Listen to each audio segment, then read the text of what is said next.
Do you think my neighbors know that I'm Nicolette and I read?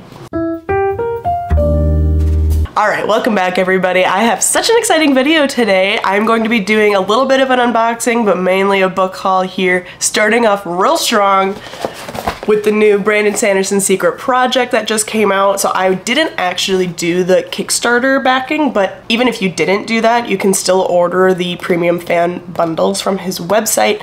So I did that for the first secret project, which was Tress of the Emerald Sea, and I did it again for the second secret project, which is the Frugal Wizard's Hand Guide to Surviving Medieval England. Nailed it. And so I'm going to be showing you what comes in the premium fan bundle box if you do go ahead and do that. It includes the special edition leather-bound versions of the book as opposed to the normal different cover, hardcover style that you can get at any bookstore. So let's go ahead and start with that. And then I have an amount of other books that I picked up from Book of the Month, as well as a whole journey after I went into a bookstore when I was on vacation last weekend. So we will cover all of those, but let's go ahead and start here. So upon opening the box for the first time, it says, "Creating our worlds to inspire yours." The boxes for these are always so fun and have such fun quotes inside. And the inside of the box here has a quote from Wit. Fun. Okay, so in here we have the first item on top is going to be the collectible pins that Dragonsteel has been putting out recently, especially with these fan bundle boxes. So we have Vasher from the Cosmere. He is in the Warbreaker novel, as well as appearing in the Stormlight Archive, and there he is with his sword Nightblood. Very cool. They do other characters as well in the other boxes that are available. I have some of the other ones as well, so I really like that they are continuing to include these. I don't know how many they're gonna end up doing, but I will take them as long as they'll give them to me. All right, next up is a spoiler card with the Dragonsteel logo on it. A cute little sticker. Probably has to do with the book we're about to read. And then they always include a nice heavy plastic book card,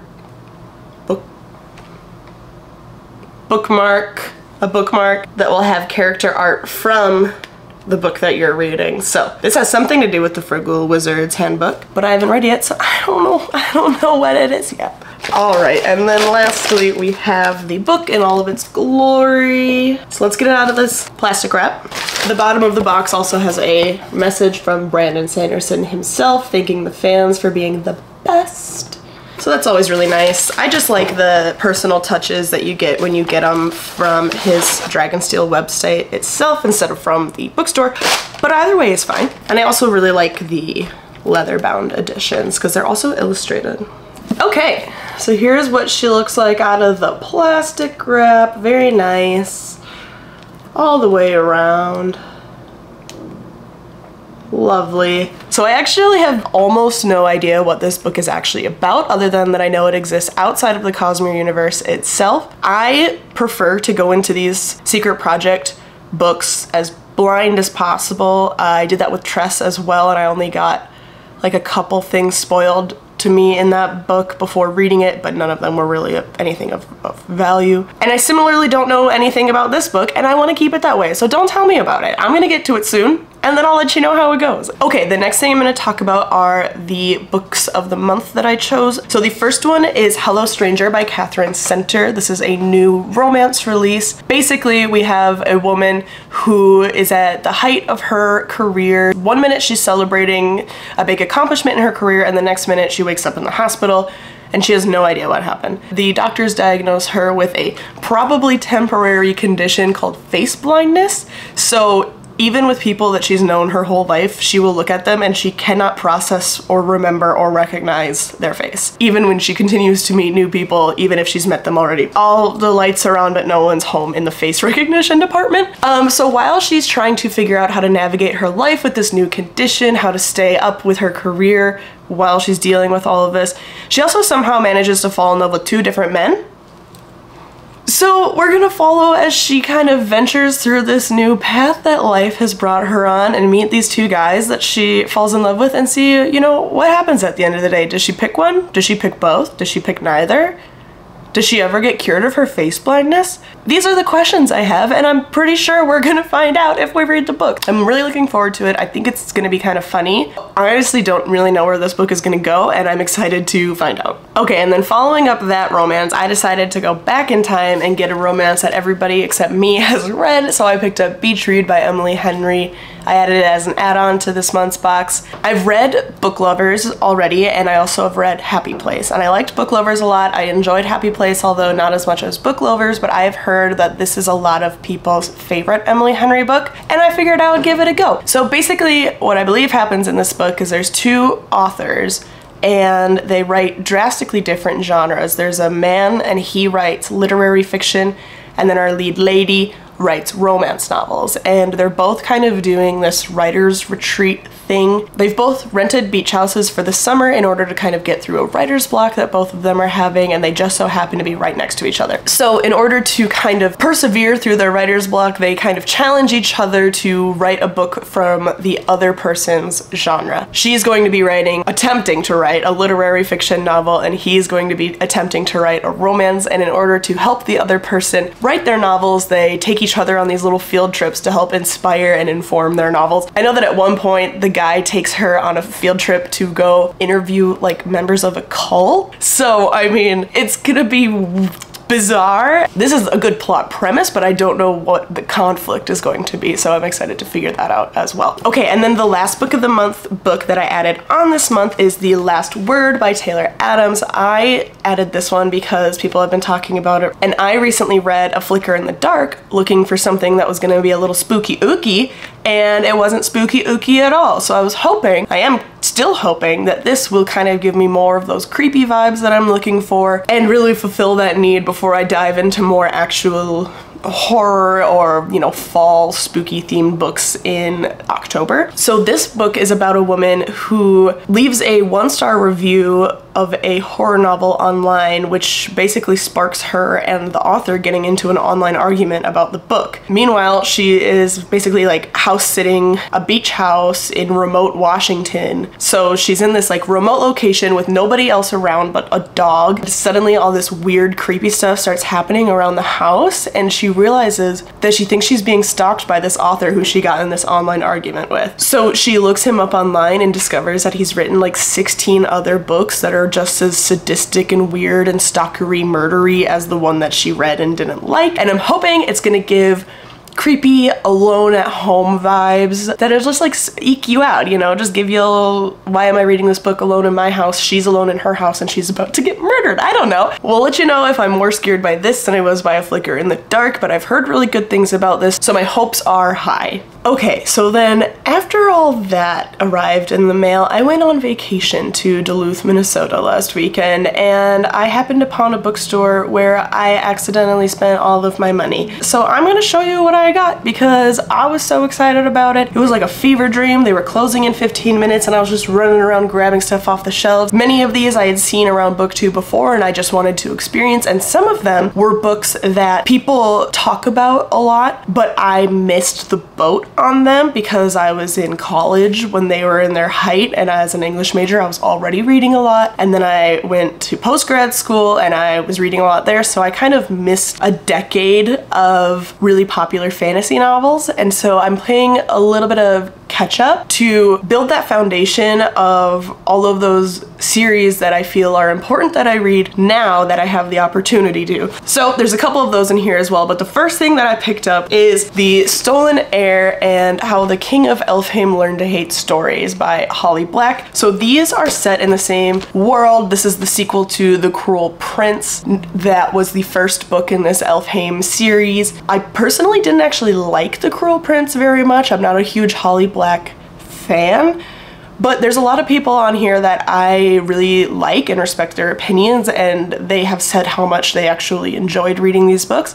So I figured, hey, sometimes the first novel in a series isn't always the best one, and so I'm willing to try the second one, and if I like the second one, then I will continue with the series, which I would have bought the rest if they were at this little bookstore, but this was the only one, and then other than the novella, which is also set in this world, these were the ones that I could get there. So that's what I did. So I will be giving this series a second chance. Pray for me. I hope it goes well. I really didn't like the bullying trope that was in the first one. I know a lot of people like that, so I'm not here to yuck anybody's yum, but the bullying doesn't really do anything for me. So I'm hoping that maybe the people are nicer to her in this book. Then we can respect her choice to love them. I don't know. I'm willing to give it a shot, so I'll let you guys know how it goes. Oh, right. So basically, The Cruel Prince is about these two sisters who, when they're like 7 and 10, a fairy man comes into their house and just murders their family right in front of them. And they're like, what the fuck? And then the fairy guy is like, okay, now you have to come live with me in the fairy world. And they're like, we're just humans. One of the sisters is like, actually, I'm half fairy. And they're like, excuse me? So anyway, they have to go live in the fairy world, and all the fairies hate them, but since their dad is kind of a big deal, their dad, the man who murdered their parents that they live with now, is kind of a big deal, like nobody screws with them. And then they have to go to school, and there's this clique of like popular, important fairies that is really mean to them. One of which is this prince who is especially mean to them. And then something happens where they have to go through like this tournament, and you know, things get turned on their head, and people you trust, you don't trust anymore, and vice versa. And she falls in love with the cruel prince, right? That's the gist of the story, the name of the game, the title of the novel. It was an interesting concept. I didn't love that she wanted to like this man who was just being so obviously cruel to her. I guess again, it's in the title, but God, it just didn't work for me. Maybe that we have established a baseline that we can only go up from here. We'll find out. I'll read this and I will let you guys know. Okay, next up is one of those novels that I kind of missed out on when I was in college. I actually owned a copy of this already, but I prefer the new covers that they did for them recently, so I picked up A Daughter of Smoke and Bone by Laini Taylor, and my freshman year roommate in college told me to read this book. So I've had the other copy. Here, I'll grab it. I've had this copy for like a decade. I don't know, but now they came out with these really cool ones, so I figured I'll give this one back to a bookstore and I'll pick up this new one so all of mine can match each other. So in this book, we follow an art student named Karu, who naturally has this like bright blue hair, naturally bright blue hair. She is an art student, so in her sketchbook, it's just full of these monsters that may or may not be real. There's a war going on between angels and demons, I think. And she's raised by a chimera, or maybe multiple chimeras, and they require her to go out and get like human teeth and bring them back to them so they can use them for like wishes or something. All the while, these like charred hand marks keep showing up in doorways. Clearly something's wrong between the angels and the demons, and she's gonna get caught up in this whole battle between good and evil, and there's a guy who sees her in an alleyway and it turns out he's a seraphim. She's going to, I believe, like work with him to figure out who she really is, her role in all of this, her place in this world, and what the heck is going on. So I have a lot of questions. Not a big fan of teeth, kind of freaks me out a little bit, and I want to read it because I got this recommendation a really long time ago and people still talk about this book. This whole series, actually. And I haven't read any Laini Taylor before, but I do want to read Strange the Dreamer, so I think I should probably start here and then move forward from that. So hopefully soon. Okay, and then the next book that everybody seemed to read while I was on my non-reading hiatus was Caraval by Stephanie Garber. So this book is about two sisters who live on this little island with their dad, who I guess is not a good guy, and they have this dream of being invited to go see the Caraval, which is a once yearly performance put on by these people. It's kind of like giving circus, obviously, but you have to be like invited, and it's very special and very cool, and it's always different every year. These two sisters have literally never left their island, so they haven't been able to see it. The father tells one of the sisters, Scarlett, hey, actually, I set up a marriage for you, so you're gonna get married. And she's like, I never got to see that darn Caraval. Suddenly, an invitation to go see it comes, and so her and her sister, Tella, sneak off of the island with the help of this like mysterious sailor man and get to the place where they need to be in order to see Caraval. Plot twist, once they get there, Tella gets kidnapped, like immediately, I guess, and it turns out that the whole performance that year is centered around this girl's sister, Tella. Basically, what's gonna have to happen is people are going to be looking for her, and whoever finds her first wins. So it's a lot more intricate and personal and the stakes are really high for our girl Scarlet, who just wanted to see a performance, and now all of a sudden her sister is kidnapped and she has to find her, and if she's not the one to find her first, like bad things are gonna happen. So very interesting plot. I've heard it described as like the Hunger Games meets the Night Circus, which I think is fun because I love the circus setting, but in a novel like The Night Circus, which was mostly vibes, like no plot, it kind of gives more direction to this story, and I think that backdrop of a setting could work really well with something like that. So I think this is gonna be really good.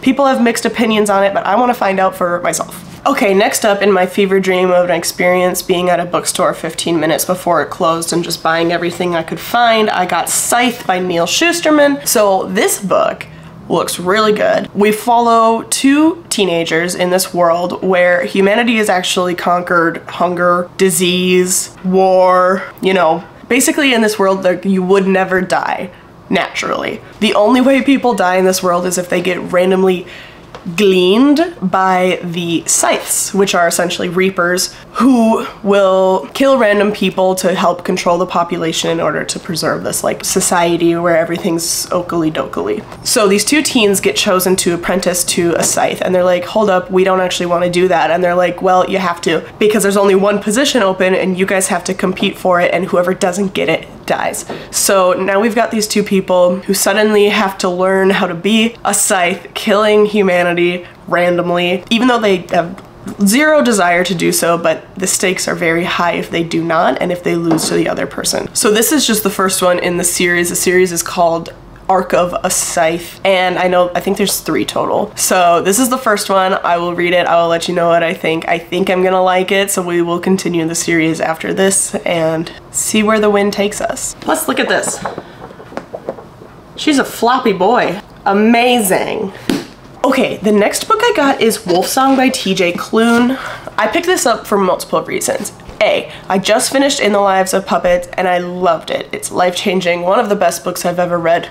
Chef's kiss. So I obviously wanted to go into reading more TJ Klune, and I still haven't read House of the Cerulean Sea, but I have read the other 2 popular ones, which were Under the Whispering Door and obviously In the Lives of Puppets. So I picked up this one. The other reason I picked this one up is because I just got an arc of Ravensong, which is the next one in this series that comes out on like August 1st. So I obviously needed to read this one first so that I could read the arc for the second one, you know, in time to post a review before all that jazz happens. The interesting thing about this series is that I actually just recently watched an interview with TJ Klune that Fairy Loot did, and he was talking about how he actually has this huge backlog of novels, but that prior to his newfound success, he was using an indie publisher and he didn't have an agent, wasn't working with big time publishers or anything like that. For his more recent novels, he decided to get an agent, and then boom, like his success blew up all over. And so now he's republishing his prior novels under, you know, the new publisher. So technically, if you wanted to, you could get all 4 of the books that are in this series on a Kindle, or perhaps there's printed editions from the indie publisher, but they're coming out under the new publishment with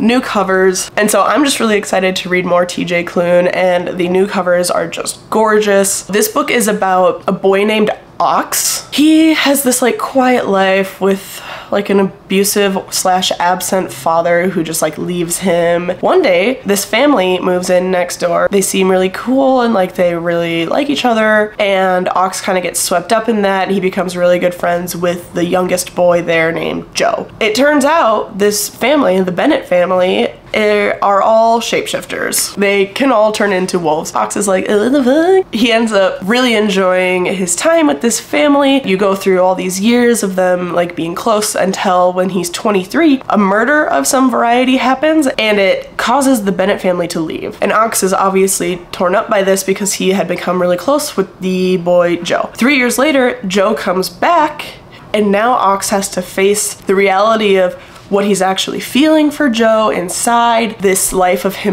Joe being a shapeshifter and what that means for them going forward. So I think it's going to be really interesting, especially in how he interacts this whole family of shapeshifters when he's obviously not one, and what that means for him and how it impacts him himself. This is actually the book I'm going to be starting today. So I'll be doing a reading vlog with this if you want to follow along with that. Okay, the next book I picked up is The Will of the Many by James Islington. This is the first novel in a new series called The Hierarchy, and this book is giving The Name of the Wind but make it Roman. So we follow a young man named Vistelemus 3 years after a tragic accident left him an orphan, and he gets accepted to go to this prestigious school where he's going to, what do you learn at this school? Basically, when you go to this school, you are making an agreement that once you graduate, you will join civilized society and give over your focus and your strength and your drive, basically your will, capital W, to the Republic, and everyone is forced to do that. So it sounds very controlling and not good, but basically our guy Vis, that's not his real name, and he does not actually agree to give over his will upon graduating. He is secretly at the school to find answers, solve a murder,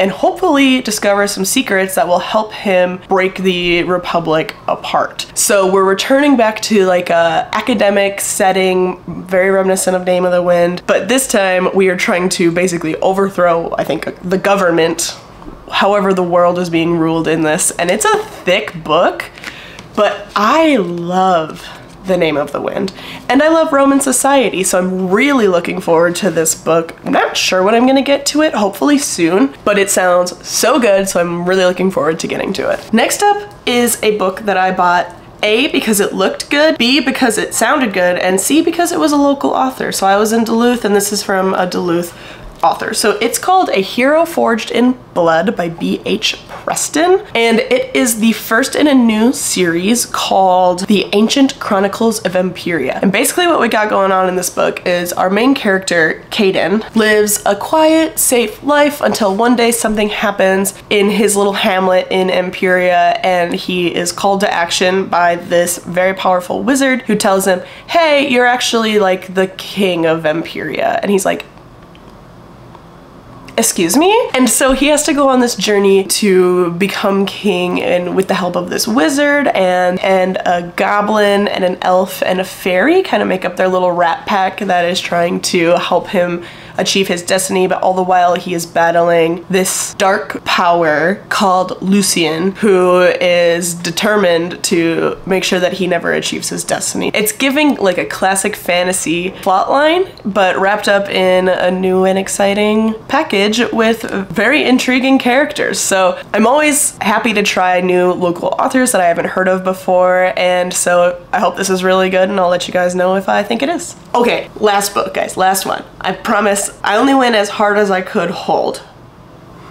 I only bought as many books as I could physically put in my arms. That's what I'm trying to say. So the last book I got was a classic I've been meaning to read for a while, and it's Crime and Punishment by Fyodor Dostoevsky, which is basically about this guy who is like really in his head, and he thinks about morality and law all the time, and he thinks that he's above normal human morality and law, and so one day he's just like meandering down an alley and kills somebody. And I think that he thinks that it doesn't matter because he exists on this like higher plane than everybody else, but then he starts feeling really guilty, and the guilt starts eating him alive, and the cops are looking for who did this murder, and so they're playing like a game of cat and mouse with the cops. All the while he's like dealing with his own morality and issues and trying to justify this murder to himself and convince himself that he's not a bad person for being a murderer. And then the only help that he gets is in the form of this lady of the night named Sonia, who is going to help him. So I think it's gonna be like